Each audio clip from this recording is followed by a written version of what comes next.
हरे कृष्णा। आप सभी पर भगवान लक्ष्मी नारायण की कृपा सदा सर्वदा बनी रहे। आज के वीडियो में आप सुनेंगे वैशाख मास महात्म्य के अध्याय 18 की कथा।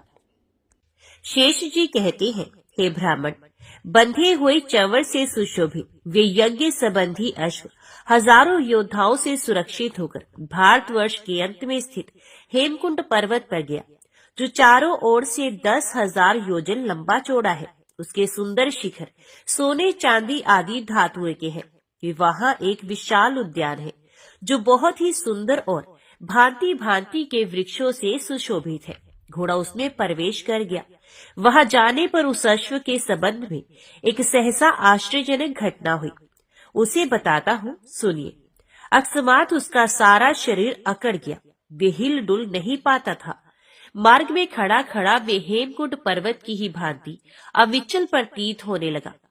अश्व के रक्षकों ने शत्रुघ्न के पास जाकर पुकार मचाई, स्वामी, हम नहीं जानते घोड़े को क्या हो गया है। अकस्मात उसका संपूर्ण शरीर स्तब्ध हो गया है। इस बात पर विचार कर जो कुछ करना उचित जान पड़े कीजिए। ये सुनकर राजा शत्रुघ्न को बड़ा विस्मय हुआ कि अपने समस्त सैनिकों के साथ अश्व के निकट गए। पुष्कर ने अपनी बाह से पकड़कर उसके दोनों चरणों को धरती से ऊपर उठाने का प्रयत्न किया, परंतु वे अपने स्थान से हिल न सके। तब शत्रुघ्न ने सुमति से पूछा, मंत्रीवर, घोड़े को क्या हुआ है जो इसका सारा शरीर अकड़ गया है? अभी यहाँ क्या उपाय करना चाहिए जिससे इसमें चलने की शक्ति आ जाए? सुमति ने कहा, स्वामी, किन्हीं ऐसे ऋषि मुनि की खोज करनी चाहिए जो सब बातों को जानने में कुशल हो। मैं तो लोक में होने वाले प्रत्यक्ष विषयों को ही जानता हूँ, परोक्ष में मेरी गति नहीं है। शेष जी कहते हैं, सुमति की ये बात सुनकर धर्म के ज्ञाता शत्रुघ्न ने अपने सेवकों द्वारा ऋषि की खोज करवाई। एक सेवक वहां से 1 योजन दूर पूर्व दिशा की ओर गया। वहां उसे एक बहुत बड़ा आश्रम दिखाई दिया, जहाँ के पशु और मनुष्य सभी परस्पर वैर भाव से रहते थे। गंगा जी में स्नान करने के कारण उनके समस्त पाप दूर हो गए थे तथा वे सबके सब बड़े मनोहर दिखाई देते थे। वे शौनक मुनि का मनोहर आश्रम था। उसका पता लगाकर सेवक लौट आया और विस्मित होकर उसने राजा शत्रुघ्न से उस आश्रम का समाचार निवेदन किया। सेवक की बात सुनकर अनुचरों सहित शत्रुघ्न को बड़ा हर्ष हुआ और वे हनुमान तथा पुष्कल आदि के साथ ऋषि के आश्रम पर गए। वहां जाकर उन्होंने मुनि के पापहारी चरणों में साष्टांग प्रणाम किया। बलवानों में श्रेष्ठ राजा शत्रुघ्न को आया जान शौनक मुनि ने अर्घ्य पादम आदि देकर उनका स्वागत सत्कार किया। उनके दर्शन से मुनि को बड़ी प्रसन्नता हुई। शत्रुघ्न जी सुखपूर्वक बैठकर जब विश्राम कर चुके तो मुनीश्वर ने पूछा, राजन, तुम किस लिए भ्रमण कर रहे हो? तुम्हारी यात्रा तो बड़ी दूर की जान पड़ती है। मुनि की ये बात सुनकर राजा शत्रुघ्न का शरीर हर्ष से पुलकित हो गया। वे अपना परिचय देते हुए गदगद वाणी में बोले, महर्षि, मेरा अश्व अकस्मात एक फूलों से सुशोभित उद्यान में चला गया। उसके भीतर एक किनारे पर पहुंचते ही तत्काल उसका शरीर अकड़ गया। इसके कारण हम लोग अपार दुख के समुद्र में डूब रहे हैं। आप नौका बनकर हमें बचाइए। हमारे बड़े भाग्य थे जो देवात आपका दर्शन हुआ। घोड़े की इस अवस्था का प्रधान कारण क्या है, ये बताने की कृपा कीजिए। शत्रुघ्न के इस प्रकार पूछने पर परम बुद्धिमान मुनिश्रेष्ठ शौनक ने थोड़ी देर तक ध्यान किया। फिर एक ही क्षण में सारा रहस्य समझ में आ गया। उनकी आंखें आश्चर्य से खिल उठी तथा वे दुख और संशय में पड़े हुए राजा शत्रुघ्न से बोले, राजन, मैं अश्व के गात्र स्तंभ का कारण बताता हूँ, सुनो। गौड़ देश के सुरमे प्रदेश में कावेरी के तट पर सात्विक नाम का एक ब्राह्मण बड़ी भारी तपस्या कर रहा था। वह एक दिन जल पीता, दूसरे दिन हवा पीकर रहता और तीसरे दिन कुछ भी नहीं खाता था। इस प्रकार 3 दिन का व्रत लेकर वे समय व्यतीत करता था। उसका ये व्रत चल ही रहा था कि सबका विनाश करने वाले काल ने उसे अपने दाड़ों में ले लिया। उस महान व्रतधारी तपस्वी की मृत्यु हो गई। तत्पश्चात वे सात्विक नाम का ब्राह्मण सब प्रकार के रत्नों से विभूषित तो सब तरह की शोभा से संपन्न विमान पर बैठकर मेरुगिरी के शिखर पर गया। वह जम्बू नाम की नदी बहती थी। इसके किनारे तप और ध्यान में संलग्न रहने वाले ऋषि महर्षि निवास करते थे। वे ब्राह्मण वही आनंद मगन होकर अपनी इच्छा के अनुसार अप्सराओं के साथ विहार करने लगा। अभिमान और मद से उन्मत्त होकर उसने वहां रहने वाले ऋषियों के प्रतिकूल बर्ताव किया। इससे रुष्ट होकर उन ऋषियों ने शाप दिया, जा तू राक्षस हो जा, तेरा मुख विकृत हो जाए। ये शाप सुनकर ब्राह्मण को बड़ा दुख हुआ और उसने उन विद्वान एवं तपस्वी ब्राह्मणों से कहा, ब्रह्म ऋषियों, आप सब लोग दयालु हैं, मुझ पर कृपा कीजिए। तब उन्होंने उस पर अनुग्रह करते हुए कहा, जिस समय तुम श्री रामचंद्र जी के अश्व को अपने वेग से स्तब्ध कर दोगे, उस समय तुम्हें श्री राम की कथा सुनने का अवसर मिलेगा। उसके बाद इस भयंकर शाप से तुम्हारी मुक्ति हो जाएगी। मुनियों के कथन अनुसार उसी ने यहाँ राक्षस होकर श्री रघुनाथ जी के अश्व को स्तंभित किया है। अतः तुम कीर्तन के द्वारा घोड़े को उसके चंगुल से छुड़ाओ। मुनि का ये कथन सुनकर शत्रुवीरों का दमन करने वाले शत्रुघ्न के मन में बड़ा विस्मय हुआ। वे शौनक से बोले, कर्म की बात बड़ी गहन है, जिससे सात्विक नामधारी ब्राह्मण अपने महान कर्म से स्वर्ग में पहुंचकर भी पुनः राक्षस भाव को प्राप्त हो गया। स्वामी, आप कर्मों के अनुसार जैसी गति होती है उसका वर्णन कीजिए। जिस कर्म के परिणाम से जैसे नरक की प्राप्ति होती है उसे बताइए। शौनक जी ने कहा, रघुकुल श्रेष्ठ, तुम धन्य हो जो तुम्हारी बुद्धि सदा ऐसी बातों को जानने और सुनने में लगी रहती है। इसमें संदेह नहीं कि तुम इस विषय को भलीभांति जानते हो, तो भी लोगों के हित के लिए मुझसे पूछ रहे हो।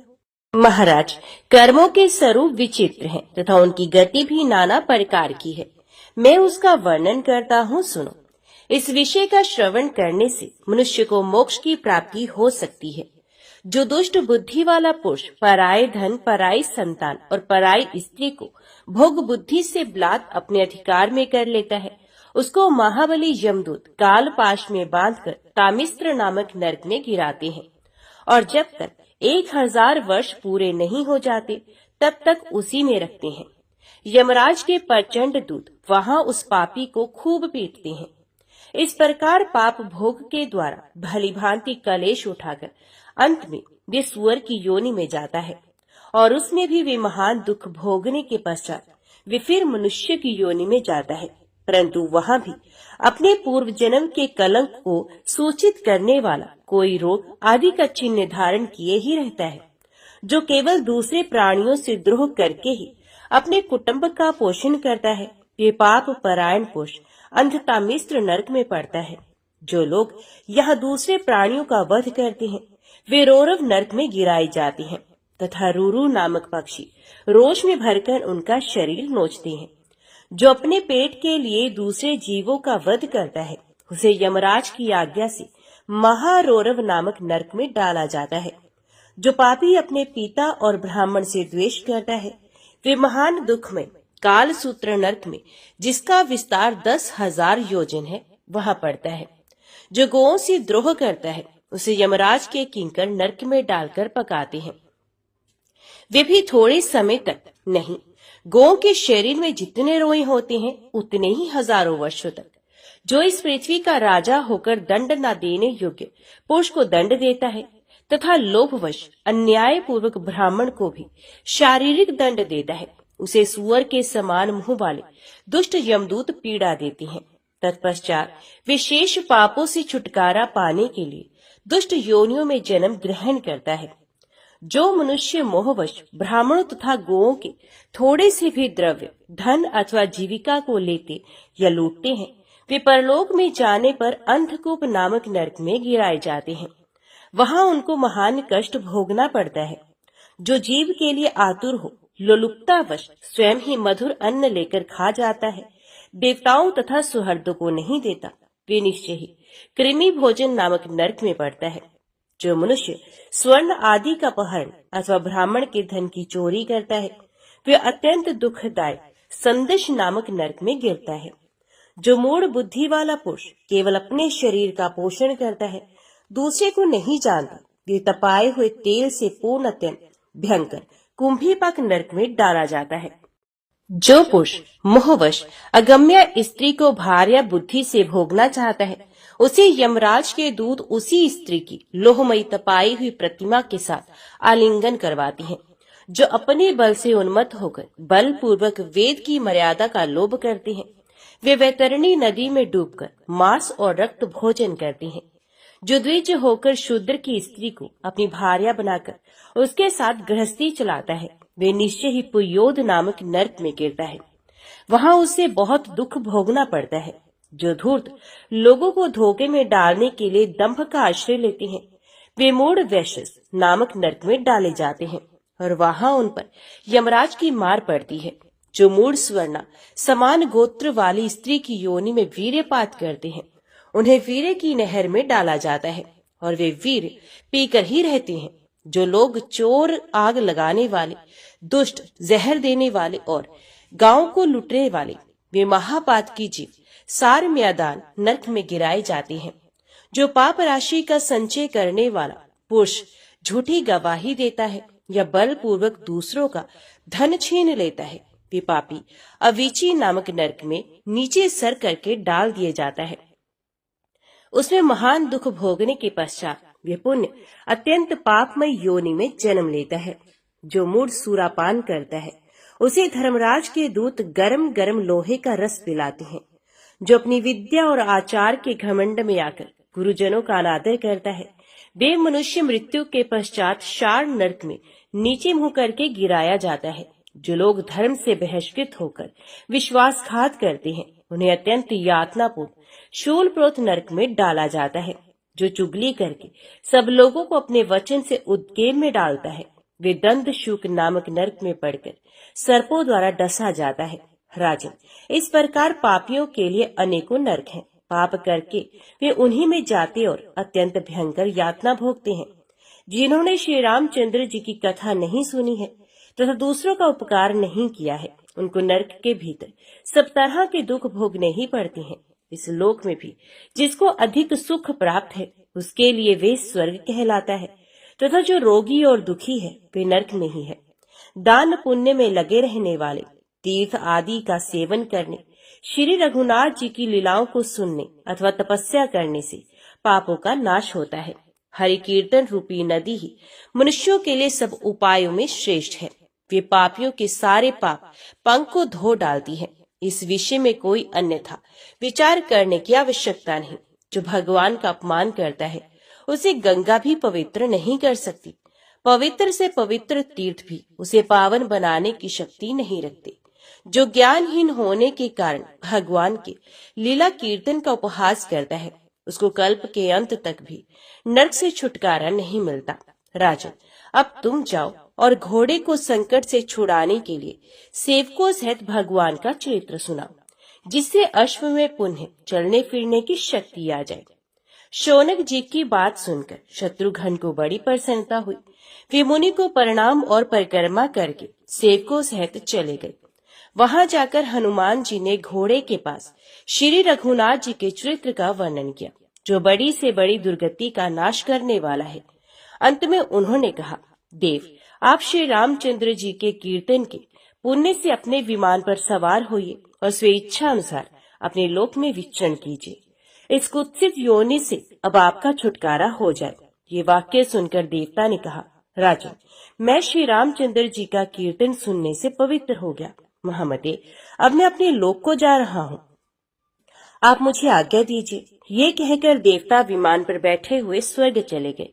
उस समय ये दृश्य देखकर शत्रुघ्न और उनके सेवकों को बड़ा विस्मय हुआ। तदंतर वे अश्व गात्र संबंध से मुक्त होकर पक्षियों से भरे हुए उस उद्यान में सब और भ्रमण करने लगा।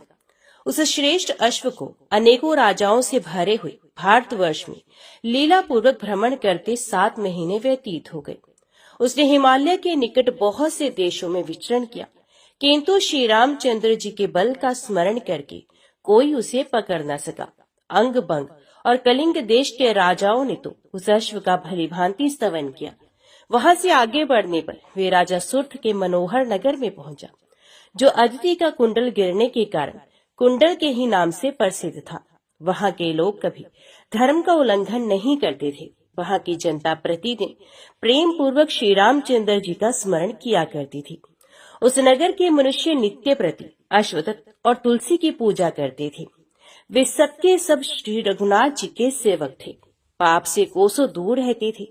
वहाँ के सुंदर देवालयों में श्री रघुनाथ जी की प्रतिमा शोभा पाती थी तथा कपट रहित शुद्ध चित्त वाले नगर निवासी प्रतिदिन वहां जाकर भगवान की पूजा करते थे। उनकी जीवा पर केवल भगवान का नाम शोभा पाता था, झगड़े फसाद की चर्चा नहीं। उनके हृदय में भगवान का ही ध्यान होता, कामना या फल की स्मृति नहीं होती थी। वहाँ के सभी देहधारी पवित्र थे। श्री रामचंद्र जी की कथा वार्ता से ही उनका मन बहलाव होता था। वे सब प्रकार के दुर्व्यसनों से रहित थे, अतः कभी भी जुआ नहीं खेलते थे। उस नगर में धर्मात्मा, सत्यवादी एवं महाबली राजा सुर्थ निवास करते थे, जिनका चित्त श्री रघुनाथ जी के चरणों का स्मरण करके सदा आनंद मगन रहा करता था। वे भगवत प्रेम में मस्त रहते थे। राम भक्त राजा सुर्थ की महिमा का मैं क्या वर्णन करूं। उनके समस्त गुण भूमंडल में विस्तृत होकर सबके पापों का परिमार्जन कर रहे हैं। एक समय राजा के कुछ सेवक टहल रहे थे। उन्होंने देखा चंदन से चर्चित अश्वमेध का अश्व आ रहा है। निकट से देखने पर उन्हें मालूम हुआ कि ये नेत्र और मन को मोहने वाला अश्व श्री रामचंद्र जी का छोड़ा हुआ है। ये जानकर वे बड़े प्रसन्न हुए और उत्सुक भाव से राजसभा में जा वहां बैठे हुए महाराज को सूचना देते हुए बोले, स्वामी, अयोध्या नगरी के स्वामी जो श्री रघुनाथ जी हैं, उनका छोड़ा हुआ अश्वमेध योग्य अश्व सर्वत्र भ्रमण कर रहा है। वे अनुचरों सहित आपके नगर के निकट आ पहुंचा है। महाराज, वे अश्व अत्यंत मनोहर है, आप उसे पकड़े। सुर्थ बोले, हम सेवकों सहित धन्य है, क्योंकि हमें श्री रामचंद्र जी के मुखचंद्र का दर्शन होगा। करोड़ों योद्धाओं से घिरे हुए उस अश्व को आज मैं पकड़ूंगा और तभी छोड़ूंगा जब श्री रघुनाथ जी चिरकाल से अपना चिंतन करने वाले मुझ भक्त पर कृपा करने के लिए स्वयं यहाँ पदार्पण करें। ऐसा कहकर राजा ने सेवकों को आज्ञा दी, जाओ अश्व को बलपूर्वक पकड़ लाओ, सामने पड़ जाने पर उसे कदापि न छोड़ना। मुझे ऐसा विश्वास है कि इससे अपना महान लाभ होगा। ब्रह्मा और इंद्र के लिए भी जिनका दर्शन दुर्लभ है, उन्हीं श्री राम चरणों की झांकी हमारे लिए सुलभ होगी। वही स्वजन, पुत्र, बांधव, पशु अथवा वाहन धन्य है जिससे श्री रामचंद्र जी की प्राप्ति संभव हो। अतः जो स्वर्ण पत्र से शोभा पा रहा है, इच्छानुसार वेग से चलता है तथा देखने में अत्यंत मनोरम जान पड़ता है, उसे यज्ञ संबंधी अश्व को पकड़कर घुड़साल में बांध दो। महाराज के ऐसा कहने पर सेवकों ने जाकर श्री रामचंद्र जी के सुंदर अश्व को पकड़ लिया और दरबार में लाकर उन्हें अर्पण कर दिया। आप एकाग्रचित होकर सुनिए वात्स्यायन जी। राजा सुर्थ के राज्य में कोई भी ऐसा मनुष्य नहीं था जो पराई स्त्री से अनुराग रखता हो। दूसरों का धन लेने वाला तथा काम लपटपोष का वह सर्वथा भाव था। जीवा से श्री रघुनाथ जी का कीर्तन करने के सिवा दूसरी कोई अनुचित बात किसी के मुंह से नहीं निकलती थी। वहाँ सभी एक पत्नी व्रत का पालन करने वाले थे। दूसरों पर झूठा कलंक लगाने वाला और वेद विरुद्ध पथ पर चलने वाला उस राज्य में एक भी मनुष्य नहीं था। राजा के सभी सैनिक प्रतिदिन श्री रामचंद्र जी का स्मरण करते रहते थे। उनके देश में पापिष्ट नहीं थे, किसी के मन में भी पाप का विचार नहीं उठता था। भगवान का ध्यान करने से सबके समस्त पाप नष्ट हो गए थे, सभी आनंद मगन रहते थे। उस देश के राजा सब इस प्रकार धर्मपरायण हो गए तो उनके राज्य में रहने वाले सभी मनुष्य मरने के बाद शांति प्राप्त करने लगे। सुर्थ के नगर में यमदूतों का प्रवेश नहीं हो पाता था। जब ऐसी अवस्था हो गई तो एक दिन यमराज मुनि का रूप धारण करके राजा के पास गए। उनके शरीर पर वल्कल वस्त्र और मस्तक पर जटा शोभा पा रही थी। राजसभा में पहुंचकर वे भागवत भक्त महाराज सुर्थ से मिले। उनके मस्तक पर तुलसी और जीवा पर भगवान का उत्तम नाम था। वे अपने सैनिकों को धर्म कर्म की बात सुना रहे थे। राजा ने भी मुनि को देखा। वे तपस्या के साक्षात विग्रह से जान पड़ते थे।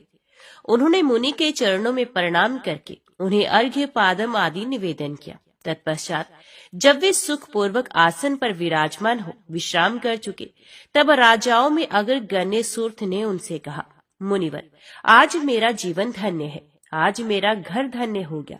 आप मुझे श्री रघुनाथ जी की उत्तम कथा सुनाइए, जिन्हें सुनने वाले मनुष्यों का पद पद पर पाप नाश होता है। राजा का ऐसा वचन सुनकर मुनि अपने दांत दिखाते हुए जोर जोर से हंसने और ताली पीटने लगे। राजा ने पूछा, मुनि, आपके हंसने का क्या कारण है? कृपा करके बताइए, जिससे मन को सुख मिले। तब मुनि बोले, राजन, बुद्धि लगाकर मेरी बात सुनो। मैं तुम्हें अपने हंसने का उत्तम कारण बताता हूँ। तुमने अभी कहा है कि मेरे सामने भगवान की कीर्ति का वर्णन कीजिए, मगर मैं पूछता हूँ, भगवान है कौन? वे किसके हैं और उनकी कीर्ति क्या है? संसार के सभी मनुष्य अपने कर्मों के अधीन है। कर्म से ही स्वर्ग मिलता है, कर्म से ही नरक में जाना पड़ता है तथा कर्म से ही पुत्र, पौत्र आदि सभी वस्तुओं की प्राप्ति होती है। इंद्र ने 100 यज्ञ करके स्वर्ग का उत्कृष्ट स्थान प्राप्त किया तथा ब्रह्मा जी को भी कर्म से ही सत्य नामक अद्भुत लोक उपलब्ध हुआ। कर्म से बहुतों को सिद्धि प्राप्त हुई। मरुत आदि कर्म से ही लोकेश्वर पद को प्राप्त हुए हैं। इसलिए तुम भी यज्ञ कर्मों में लगो, देवताओं का पूजन करो। इससे संपूर्ण भूमंडल में तुम्हारी उज्जवल कीर्ति का विस्तार होगा। राजा सुर्थ का मन एकमात्र श्री रघुनाथ जी में लगा हुआ था। अतः मुनि के वचन सुनकर उनका हृदय क्रोध से शुद्ध हो उठा और वे कर्म विशारद ब्राह्मण देवता से इस प्रकार बोले, ब्राह्मण धम, यहाँ नश्वर फल देने वाले कर्म की बात ना करो। तुम लोक में निंदा के पात्र हो, इसलिए मेरे नगर और प्रांत से बाहर चले जाओ। इंद्र और ब्रह्मा का दृष्टांत क्या दे रहे हो? इंद्र शीघ्र ही अपने पद से भ्रष्ट होंगे, किंतु श्री रामचंद्र जी की सेवा करने वाले मनुष्य कभी नीचे नहीं गिरेंगे। ध्रुव, प्रहलाद और विभीषण को देखो तथा अन्य राम भक्तों पर भी दृष्टिपात करो। वे कभी अपनी स्थिति से भ्रष्ट नहीं होते। जो दुष्ट श्री राम की निंदा करते हैं, उन्हें यमराज के दूत कालपाश से बांधकर लोहे के मुदगरों से पीटते हैं। तुम ब्राह्मण हो, इसलिए तुम्हें शारीरिक दंड नहीं दे सकता।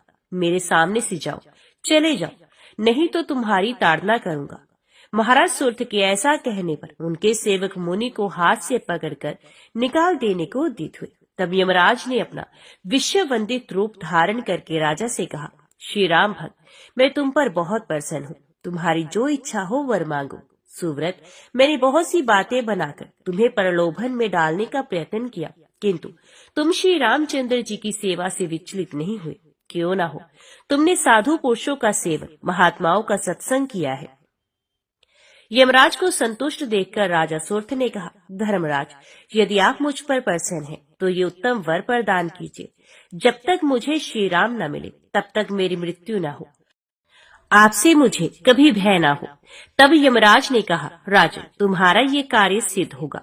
श्री रघुनाथ जी तुम्हारे सब मनोरथ पूर्ण करेंगे। यूं कहकर धर्मराज ने हरि भक्ति परायण राजा की प्रशंसा की और वहां से अदृश्य होकर वे अपने लोक को चले गए। तदंतर श्री रामचंद्र जी की सेवा में लगे रहने वाले धर्मात्मा राजा ने अत्यंत हर्ष में भरकर अपने सेवकों से कहा, मैंने महाराज श्री रामचंद्र जी के अश्व को पकड़ा है, इसलिए तुम सब लोग युद्ध के लिए तैयार हो जाओ। मैं जानता हूँ तुमने युद्ध कला में पूरी प्रवीणता प्राप्त की है। महाराज की ऐसी आज्ञा पाकर उनके सभी महाबली योद्धा थोड़ी ही देर में तैयार हो गए और शीघ्रतापूर्वक दरबार के सामने उपस्थित हुए।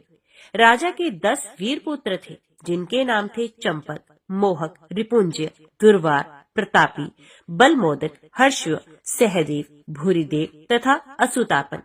ये सभी अत्यंत उत्साहपूर्वक तैयार हो युद्ध क्षेत्र में जाने की इच्छा प्रकट करने लगे। इधर शत्रुघ्न ने शीघ्रता के साथ आकर अपने सेवकों से पूछा, यज्ञ संबंधी अश्व कहाँ है? वे बोले, महाराज, हम लोग पहचानते तो नहीं, परंतु कुछ योद्धा आए थे जो हमें हटाकर घोड़े को साथ ले इस नगर में गए हैं। उनकी बात सुनकर शत्रुघ्न ने सुमति से कहा, मंत्रीवर, ये किसका नगर है? कौन इसका स्वामी है जिसने मेरे अश्व का अपहरण किया है?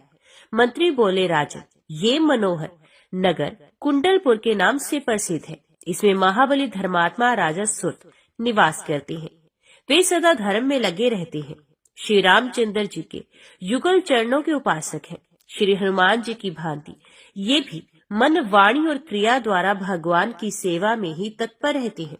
शत्रुघ्न बोले, यदि इन्होंने ही श्री रघुनाथ जी की अश्व का अपहरण किया है तो इनके साथ कैसा बर्ताव करना चाहिए? सुमति ने कहा, महाराज, राजा सूत के पास कोई बातचीत करने में कुशल दूत भेजना चाहिए।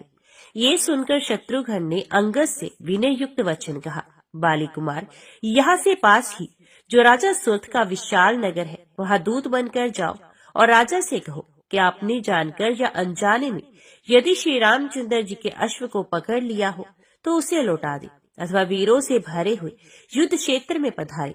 अंगद ने बहुत अच्छा कहकर शत्रुघ्न की आज्ञा स्वीकार की और राजसभा से चले गए। वहां उन्होंने राजा सूत को देखा जो वीरों के समूह से घिरे हुए थे। उनके मस्तक पर तुलसी की मंजरी थी और जीवा से श्री रामचंद्र जी का नाम लेते हुए वे अपने सेवकों को उन्हीं की कथा सुना रहे थे। राजा भी मनोहर शरीरधारी वानर को देखकर समझ गए कि ये शत्रुघ्न के दूत हैं, तथापि बाली कुमार से इस प्रकार बोले, वानरराज, बताओ तुम किस लिए और कैसे यहाँ आए हो? तुम्हारे आने का सारा कारण जानकर मैं उसके अनुसार कार्य करूंगा। ये सुनकर वानरराज अंगद मन ही मन बहुत विस्मित हुए और श्री रामचंद्र जी की उपासना में लगे रहने वाले उन नरेश से बोले, नृपश्रेष्ठ, मुझे बालीपुत्र अंगद समझो। श्री शत्रुघ्न जी ने मुझे दूत बनाकर तुम्हारे निकट भेजा है। इस समय तुम्हारे कुछ सेवकों ने आकर मेरे यज्ञ संबंधी घोड़े को पकड़ लिया है। अज्ञानवश उनके द्वारा सहसा ये बहुत बड़ा अन्याय हो गया है। अब तुम प्रसन्नता पूर्वक श्री शत्रुघ्न जी के पास चलो और उनके चरणों में पड़कर अपने राज्य और पुत्रों से वे अश्व शीघ्र ही समर्पित कर दो, अन्यथा श्री शत्रुघ्न जी के बाणों से घायल होकर पृथ्वी तल की शोभा बढ़ाते हुए सदा के लिए सो जाओगे। तुम्हें अपना मस्तक कटा देना होगा। अंगद के मुख से इस तरह की बातें सुनकर राजा सूत ने उत्तर दिया, कपिश्रेष्ठ, तुम सब कुछ ठीक कह रहे हो। तुम्हारा कहना मिथ्या नहीं, परंतु मैं शत्रुघ्न आदि के भय से उस अश्व को नहीं छोड़ सकता। यदि भगवान श्री राम स्वयं ही आकर मुझे दर्शन दे तो मैं उनके चरणों में प्रणाम करके पुत्रों सहित अपना राज्य, कुटुंब, धन धान्य तथा प्रचुर सेना सब कुछ समर्पण कर दूंगा। शत्रु का धर्म ही ऐसा है कि उन्हें स्वामी से भी विरोध करना पड़ता है, उसमें भी ये धार्मिक युद्ध है। मैं केवल श्री रामचंद्र जी के दर्शन की इच्छा से ही युद्ध कर रहा हूँ। यदि श्री रघुनाथ जी मेरे घर पर नहीं पधारेंगे तो मैं इस समय शत्रुघ्न आदि सभी प्रधान वीरों को क्षण भर में जीतकर कैद कर लूंगा।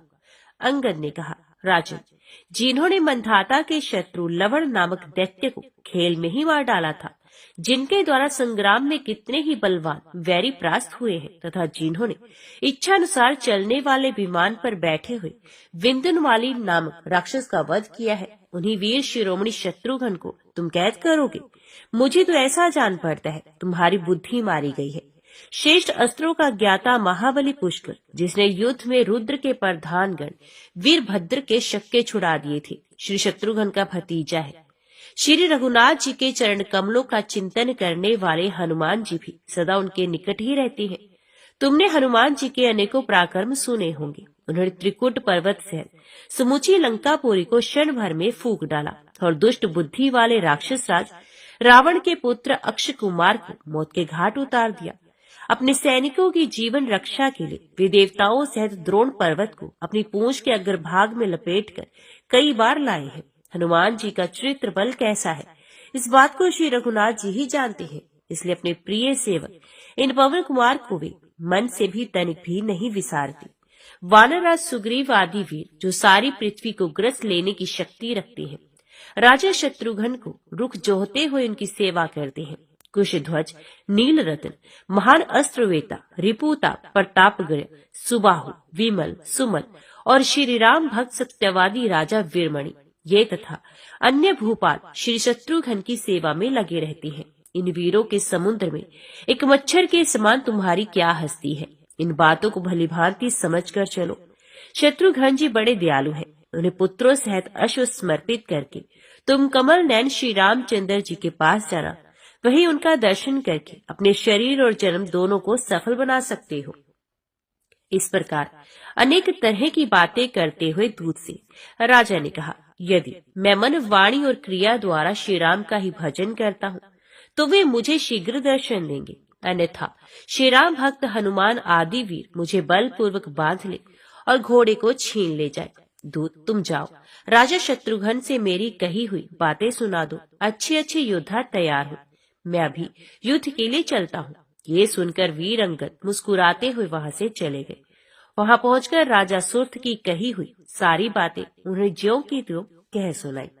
अंगद के मुख से सुर्थ का संदेश सुनकर युद्ध की कला में निपुणता रखने वाले समस्त योद्धा संग्राम के लिए तैयार हो गए।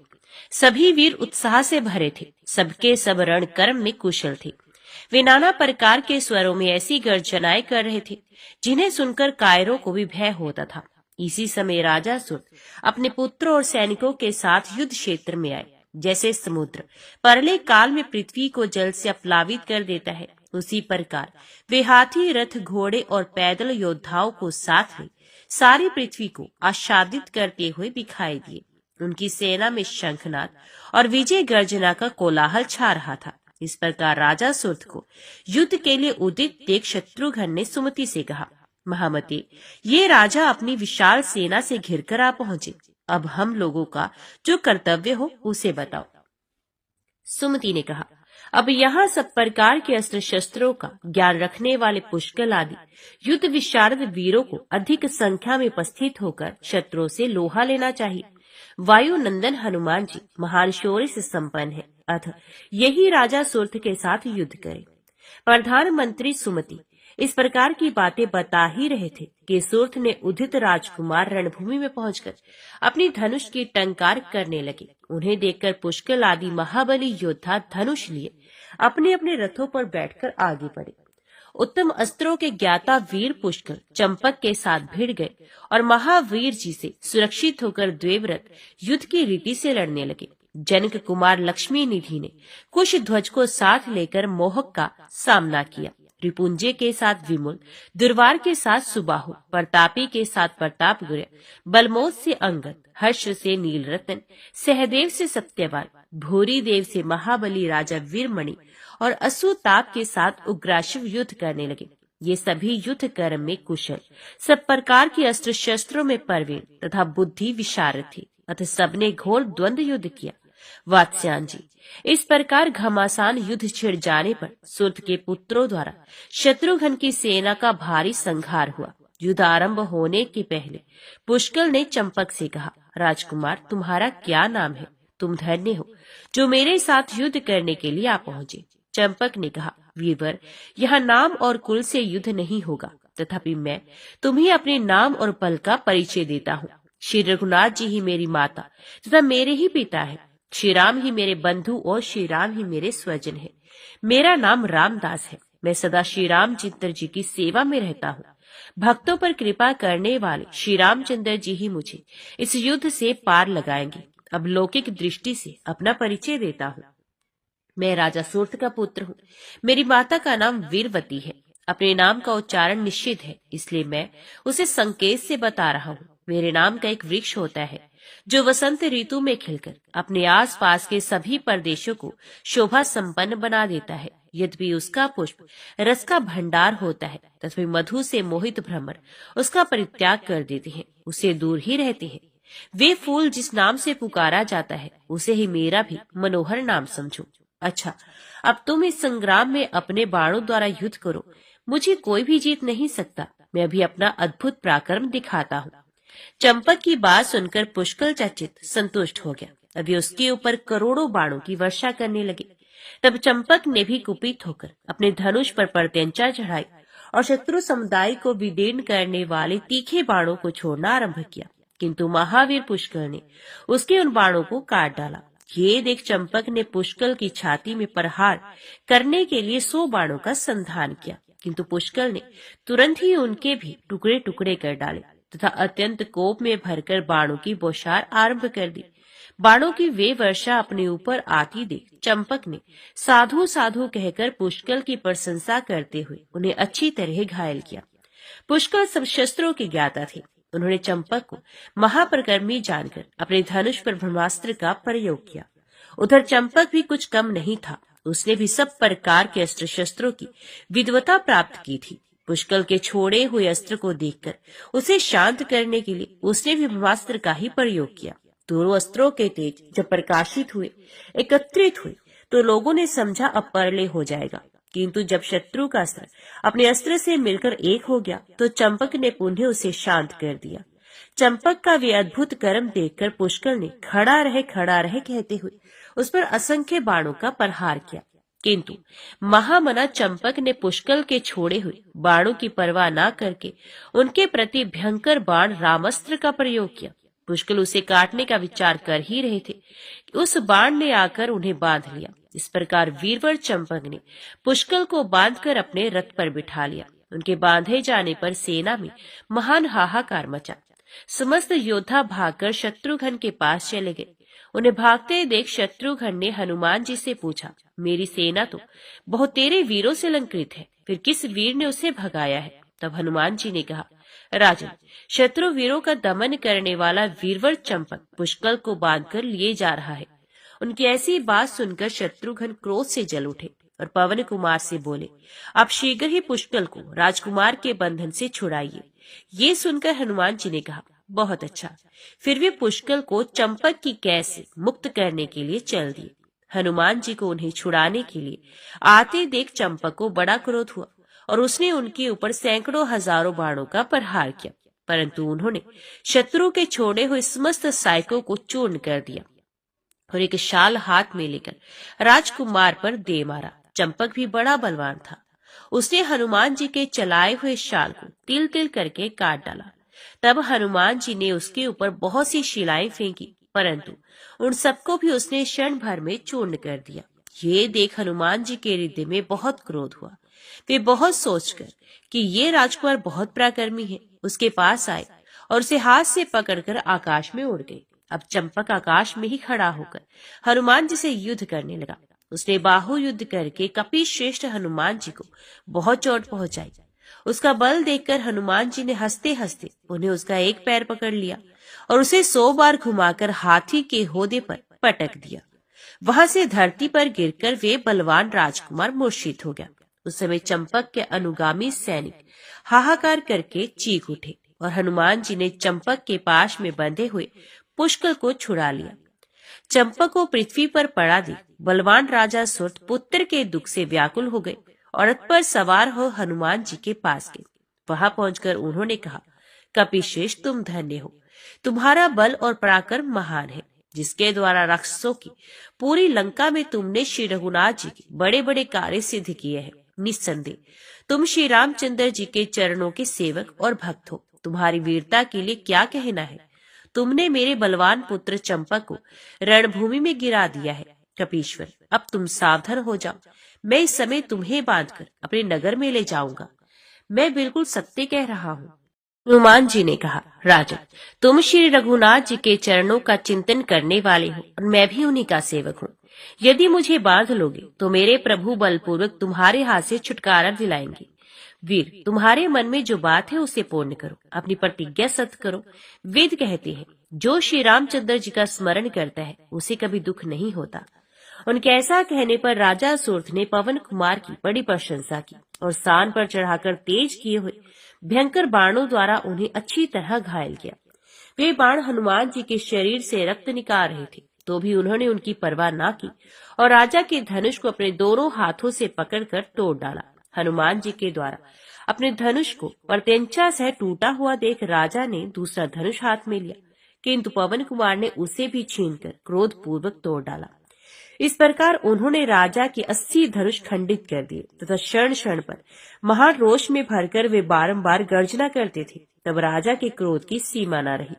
उन्होंने भयंकर शक्ति हाथ में ली तो शक्ति से आहत होकर हनुमान जी गिर पड़े, किंतु थोड़ी ही देर में उठकर खड़े हो गए। फिर अत्यंत क्रोध में भर उन्होंने राजा का रथ पकड़ लिया और उसे लेकर बड़े वेग से आकाश में उड़ गए। उधर ऊपर जाकर बहुत दूर से उन्होंने रथ को छोड़ दिया और वे रथ धरती पर गिरकर क्षण भर में चकनाचूर हो गया। राजा दूसरे रथ पर जा चढ़े और बड़े वेग से हनुमान जी का सामना करने के लिए आए, किंतु क्रोध में भरे हुए पवन कुमार ने तुरंत ही उस रथ को भी चौपट कर डाला। इस प्रकार उन्होंने राजा के 49 रथ नष्ट कर दिए। उनका ये पराक्रम देखकर राजा के सैनिकों तथा स्वयं राजा को भी बड़ा विस्मय हुआ। वे कुपित होकर बोले, वायुनंदन, तुम धन्य हो। कोई भी पराक्रमी ऐसा कर्म ना करे तो कर सकता है और ना ही करेगा।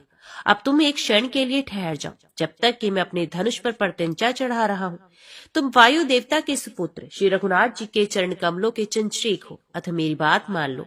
ऐसा कहकर रोष में भरे हुए राजा सूर्थ ने अपने धनुष पर परतंचा चढ़ाई और भयंकर बाण में पाशुपत अस्त्र का संधान किया। लोगों ने देखा हनुमान जी पाशुपत अस्त्र से बंध गए, किंतु दूसरे ही क्षण उन्होंने मन ही मन भगवान श्री राम का स्मरण करके उस बंधन को तोड़ दिया और सहसा मुक्त होकर वे राजा से युद्ध करने लगे। सूर्थ ने जब उन्हें बंधन से मुक्त देखा तो महाबलवान मानकर ब्रह्मास्त्र का प्रयोग किया, परंतु महावीर पवन कुमार उस अस्त्र को हंसते हंसते निगल गए। ये देख राजा ने श्री रघुनाथ जी का स्मरण किया। उनका स्मरण करके उन्होंने अपने धनुष पर रामास्त्र का प्रयोग किया और हनुमान जी से कहा, कपिश्रेष्ठ, अब तुम बंध गए। हनुमान जी बोले, राजन, क्या करूं? तुमने मेरे स्वामी के अस्त्र से ही मुझे बांधा है, किसी दूसरे प्राकृतिक अस्त्र से नहीं। अतः मैं उसका आदर करता हूँ। अब तुम मुझे अपने नगर में ले चलो। मेरे प्रभु दया के सागर हैं, वे स्वयं ही आकर मुझे छुड़ाएंगे। हनुमान जी के बांधे जाने पर पुष्कल कुपित हो गए और राजा के सामने आए। उन्हें आते देख राजा ने 8 बाणों से बींध डाला। ये देख बलवान पुष्कल ने राजा पर कई हजार बाणों का प्रहार किया। दोनों एक दूसरे पर मंत्र पाठ पूर्वक दिव्यस्त्रों का प्रयोग करते और दोनों ही शांत करने वाले अस्त्रों का प्रयोग करके एक दूसरे के चलाए हुए अस्त्रों का निवारण करते। इस प्रकार उन दोनों में बड़ा घमासान युद्ध हुआ, जो वीरों के रोंगटे खड़े कर देने वाला था। तब राजा को बड़ा क्रोध हुआ और उन्होंने एक नाराज का प्रयोग किया। पुष्कल उसको काटना ही चाहते थे कि वे नाराज उनकी छाती में आ लगा। वे महान तेजस्वी थे, तो भी उसका आघात ना सह सके, उन्हें मूर्छा आ गई। पुष्कल के गिर जाने पर शत्रु को ताप देने वाले शत्रुघ्न को बड़ा क्रोध हुआ। वे रथ पर बैठकर राजा सूर्थ के पास गए और उनसे कहने लगे, राजन, तुमने ये बड़ा भारी पराक्रम दिखाया, जो पवन कुमार हनुमान जी को बांध लिया। अभी ठहरो, मेरे वीरों को रणभूमि में गिराकर तुम कहाँ जा रहे हो? अब मेरे साइकों की मार सहन करो। शत्रुघ्न जी का ये विरोचित भाषण सुनकर बलवान राजा सूर्थ मन ही मन श्री रामचंद्र जी के मनोहर चरण कमलों का चिंतन करते हुए बोले, वीरवर, मैंने तुम्हारे पक्ष के प्रधान वीर हनुमान आदि को रण में गिरा दिया। अब तुम्हें सम्रांगण में सुनाऊंगा। श्री रघुनाथ जी का स्मरण करो, जो यहाँ आकर तुम्हारी रक्षा करेंगे, अन्यथा मेरे सामने युद्ध में आकर जीवन की रक्षा असंभव है। ऐसा कहकर राजा सूर्थ ने शत्रुघ्न को हजारों बाणों से घायल किया। उन्हें बाण समूहों की बौछार करते देख शत्रुघ्न ने अग्निस्त्र का प्रयोग किया। वे शत्रु के बाणों को दग्ध करना चाहते थे। शत्रुघ्न के छोड़े हुए उस अस्त्र को राजा सूर्थ ने वर्म अस्त्र के द्वारा बुझा दिया और करोड़ों बाणों से उन्हें घायल किया। तब शत्रुघ्न ने अपने धनुष पर मोहन नामक महान अस्त्र का संधान किया। वे अद्भुत अस्त्र समस्त वीरों को मोहित करके उन्हें निद्रा में निमग्न कर देने वाला था। उसे देख राजा ने भगवान का स्मरण करते हुए कहा, मैं श्री रामचंद्र जी का स्मरण करके ही मोहित रहता हूँ। दूसरी कोई वस्तु मुझे मोहने वाली नहीं जान पड़ती।